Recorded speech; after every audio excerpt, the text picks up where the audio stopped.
hadir di sini.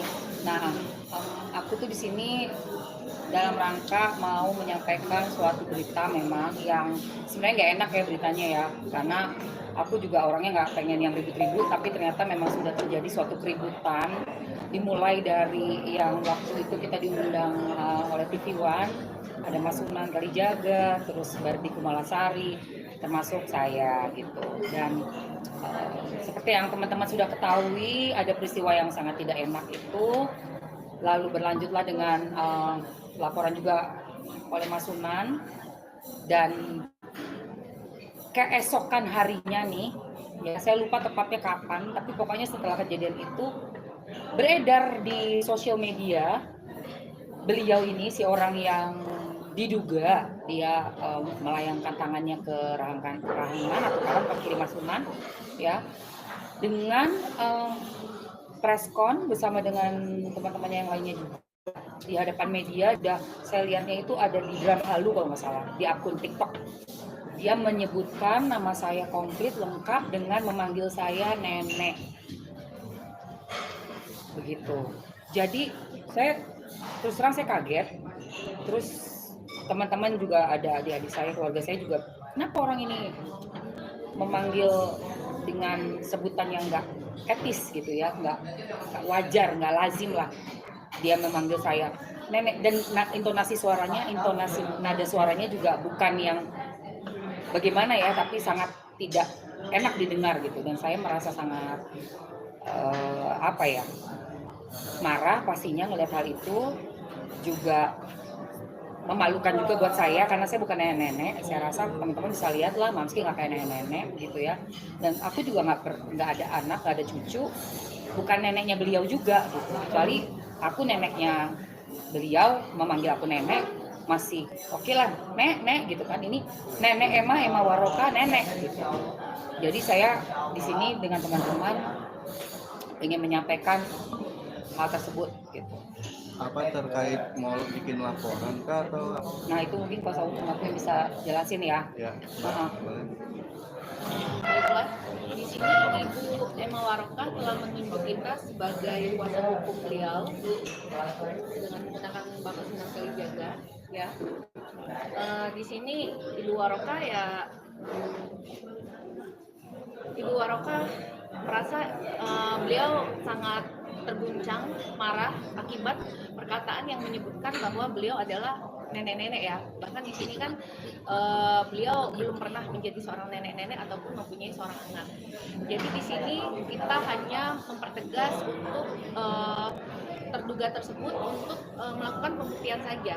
Apabila dia tidak bisa melakukan pembuktian untuk membuktikan Ibu Emma Waroka adalah seorang nenek-nenek yang dia sebutkan, kita akan menempuh jalur hukum.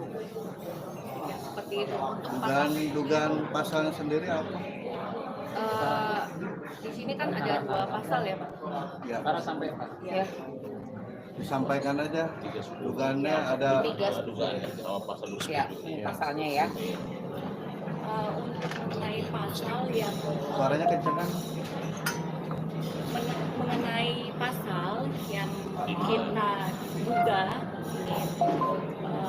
melaporkan beliau itu terkait 310 KUHP, Junto 45A dan 27 Undang-Undang ITE ya. Karena kan beliau mengatakan hal tersebut di depan layar publik ya, olok-olok. Secara tidak langsung kan beliau itu menghina, suatu penghinaan ya kata-kata tersebut. Jadi di sini kami tegas meminta beliau untuk bisa membuktikan perkataannya yang mengata-ngatain Ibu Emma Waroka itu nenek-nenek ya. Berarti dia harus membuktikan dong bahwa Ibu Emma Waroka ini pernah punya anak, punya cucu ya. Dan jika itu tidak bisa dibuktikan, itu ada konsekuensi hukum. Dan Ibu Emma Waroka berhak mengambil langkah hukum. Iya betul. Karena juga ini jangan sampai terjadi lagi. Teman-teman semuanya pasti tahu tidak etis seorang wanita di Indonesia ini kita panggil nenek, betul nggak? Selain nenek kita sendiri. Misalnya ada seorang ibu ya, misalnya siapalah, Nek Wati, misalnya yang punya restoran ini, itu tuh ada tuh misalnya Suciwati, Nek Suciwati, kira-kira saya bakal dapat apa dari ibu itu? Udah pasti akan sangat tersinggung, sudah pasti itu panggilan yang melecehkan juga, body shaming juga, ya kan, untuk mengata-ngatai orang yang ya gitulah ya, tua bangka lah atau apa, itu kan istilahnya sama aja kayak tua bangka, nenek, kakek lu, tua lu, apa kayak gitulah. Jadi itu sangat tidak etis sebenarnya bahasa-bahasa seperti itu dilakukan di depan media dan disiarkan secara masif di sosial media yang ditonton sekian juta orang. Bagaimana coba cara berkomunikasi yang elegan dan berkomunikasi yang baik tidak ada sama sekali. Tujuannya apa? Saya juga pengen tahu. Tujuannya kamu tuh manggil saya dengan sebutan Nenek Emma Waroka itu apa? Gitu loh. Mungkin nggak sih kalau yang bersangkutan memang menganggap seorang Kak Emma ini usianya lebih tua dari beliau. Lebih tua itu bisa kakak, yang pada umumnya orang Jawa saya biasa manggil mbak, gitu. Atau yang formal adalah ibu. Tapi bahasa nenek tidak pernah ada.